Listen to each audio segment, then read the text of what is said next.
Well, turning back to our top story this morning, the death of Canadian-born newscaster Peter Jennings. The legendary anchor passed away Sunday at his home in New York at the age of 67. His career spanned 5 decades, covering some of the biggest stories of our time, from the Cold War to the war on terrorism, and working with some of the biggest names in American media. Joining us now from New York is former host of ABC's 2020 and host of The View, Barbara Walters. Good morning to you. Good morning. Given your years at ABC and Peter Jennings' career, as we've been talking about all morning here, this news must have hit you very hard. It did. We had all known how sick Peter was, but I guess we hoped against hope that he would make it, that this would not happen. You know, as I talk to you, our neighbor, I want to say something about the way Peter felt about Canada. This was a country that he loved. He only became an American citizen last year, and he was very often criticized for doing American elections and doing so many reports and just being in American television. But he didn't want to give up his Canadian citizenship for a very long time. I think it's important for you to know how much it meant to him. Peter and I, over the years, have covered so many events. He was at ABC before I was. I came here in 1976. We covered Anwar Sadat coming to Israel. We covered Anwar Sadat's funeral, Princess Diana's wedding, Princess Diana's funeral. We did so many things together. And Peter would push you. He would push himself. He did tons of homework. He asked all kinds of questions. He made us better. He was, in every sense of the word, our anchor. When you look back on some of the stories that you covered, as you were mentioning, what stands out the most in Peter Jennings? I mean, we've certainly talked about his integrity, but what do you remember about Peter Jennings and his really love of the business and love of journalism? Well, you know, he was indefatigable. It wasn't just that he did the news every night. He traveled all over the world, and he covered, the hours and hours and hours he was on when 9/11 happened. The bicentennial. Peter could stay on for, 36 hours in the air and never seemed to be tired. He talked the way he wrote. You would think that it was all written for him, but he could ad-lib it. He did more homework. I'm compulsive about doing homework. He put me to shame.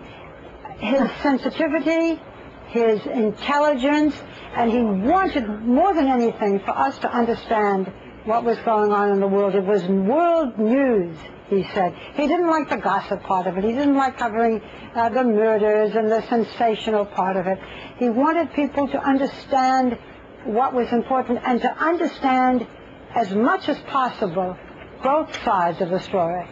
A lot's been made and really said this morning, too, about here's a fellow who didn't even finish grade 10 and yet went on to be, and I think I heard earlier, a student of the world.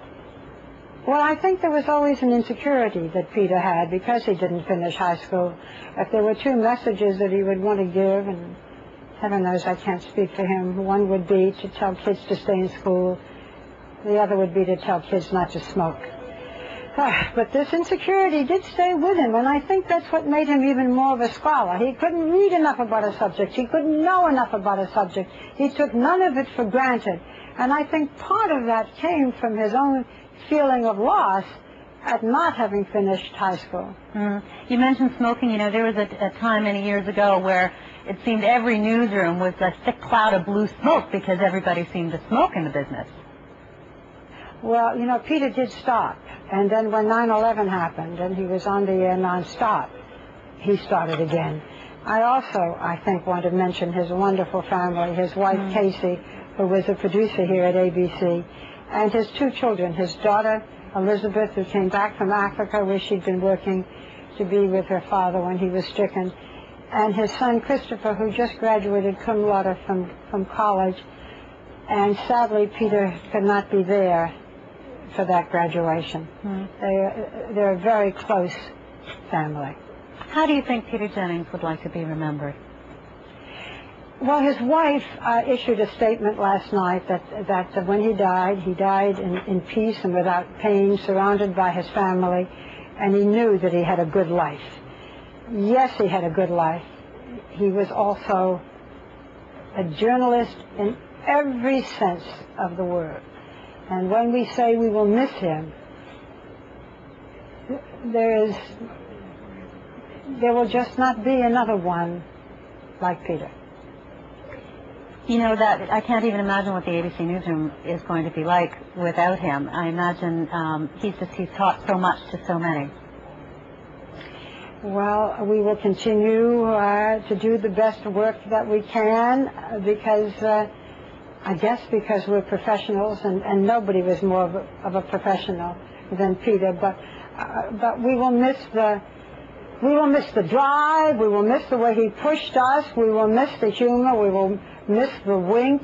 You know, he's just been here almost since the beginning of ABC News, and as ABC News has grown and succeeded, it is in great part because of Peter. Barbara Walters, pleasure to speak with you about it. Thank you for your reflections this morning. Thank you.